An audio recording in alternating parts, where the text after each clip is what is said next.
turutilah teladan penderitaan dan kesabaran para nabi yang telah berbicara demi nama Tuhan. Sesungguhnya kami menyebut mereka berbahagia, yaitu mereka yang telah bertekun.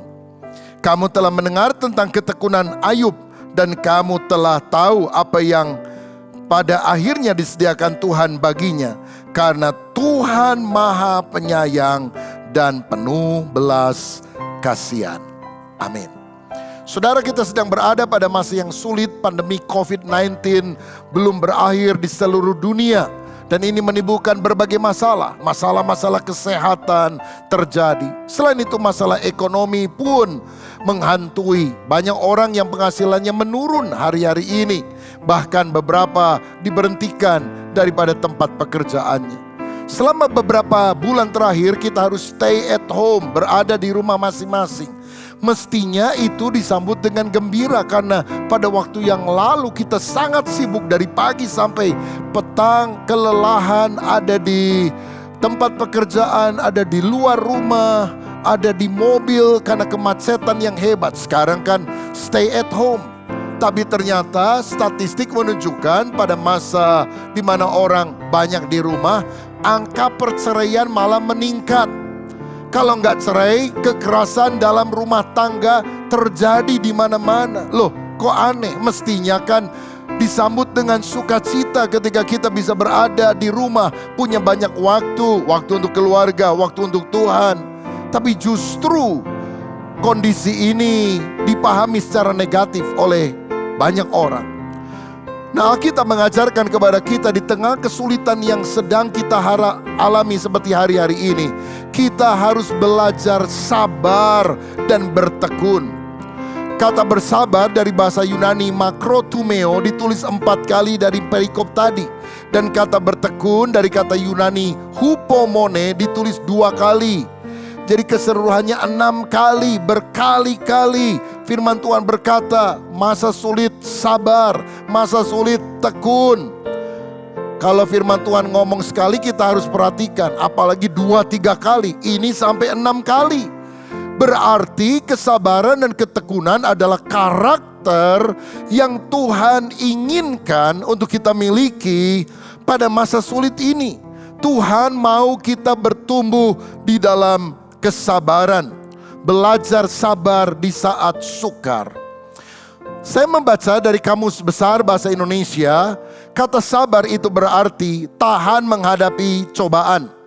Tidak lekas marah, tidak lekas putus asa, tidak lekas patah hati. Sabar berarti tabah. Sabar juga berarti tenang, tidak tergesa-gesa, dan tidak terburu nafsu. Saudara sekalian, ini adalah kualitas karakter seorang yang matang, dewasa di hadapan Tuhan. Kesabaran itu sesuatu yang harus ada di dalam hidup kita. Mengapa? Yang pertama, karena sifat Allah adalah panjang sabar. Keluaran 34 ayat 6 menyatakan hal itu. Allah kita adalah Allah yang panjang sabar, penuh kasih karunia dan setia kepada umatnya. Dan kalau kita anak Tuhan, kita juga harus punya karakter seperti Bapa Surgawi. Yang kedua, kita harus sabar karena kesabaran adalah sifat yang terpuji. Amsal 16 ayat 32 berkata, orang yang sabar melebihi seorang pahlawan. Orang yang menguasai dirinya melebihi orang yang merebut kota. Saudara, pahlawan itu adalah orang yang bisa mengalahkan musuh.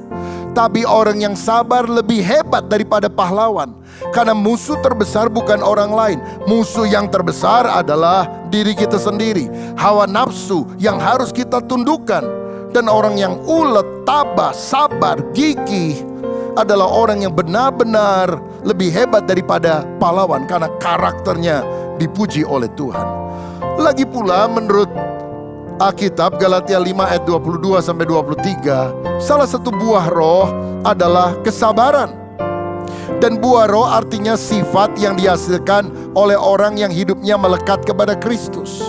Kalau kita hidup banyak doa, pujian, penyembahan, bergantung kepada firman, karakter ilahi akan muncul. Salah satunya kesabaran.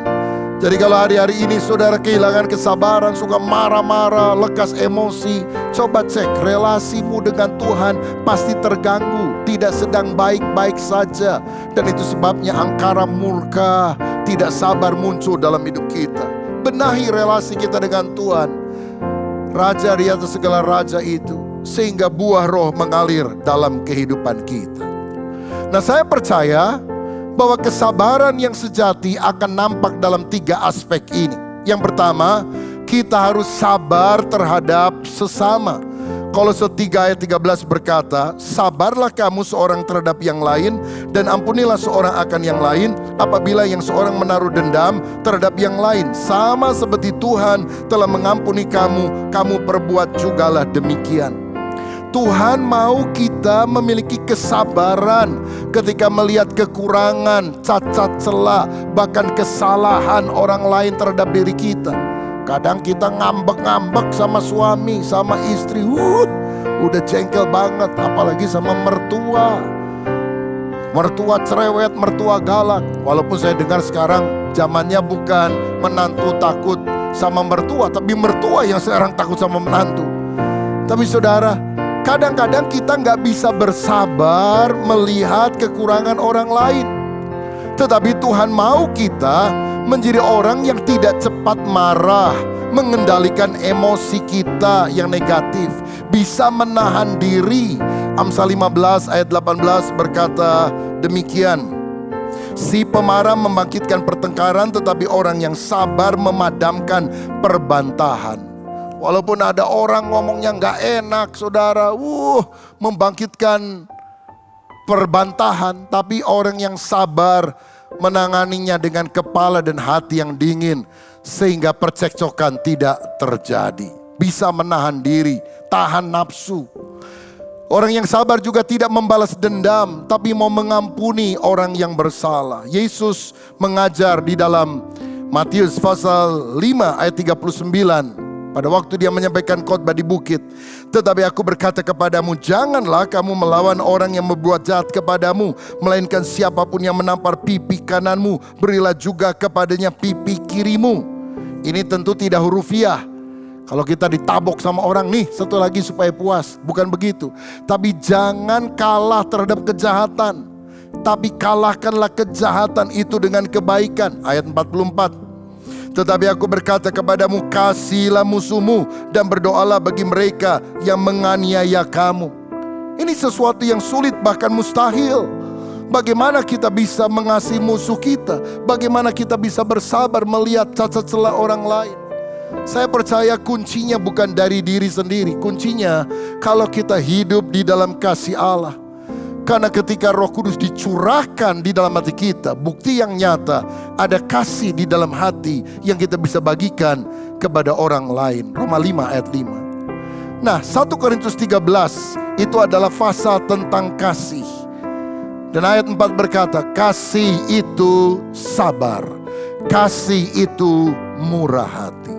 Saudara, maukah kita diproses oleh Tuhan lewat keadaan-keadaan yang tidak menyenangkan, dan terutama lewat orang-orang yang menyebalkan, lewat manusia sulit, untuk kita bisa tahan diri dan tetap memberikan respon yang positif bagi orang-orang yang mungkin melukai kita, mengata-ngatai kita. Itu bukan alat setan, itu alat Tuhan supaya membuat kita lebih sabar.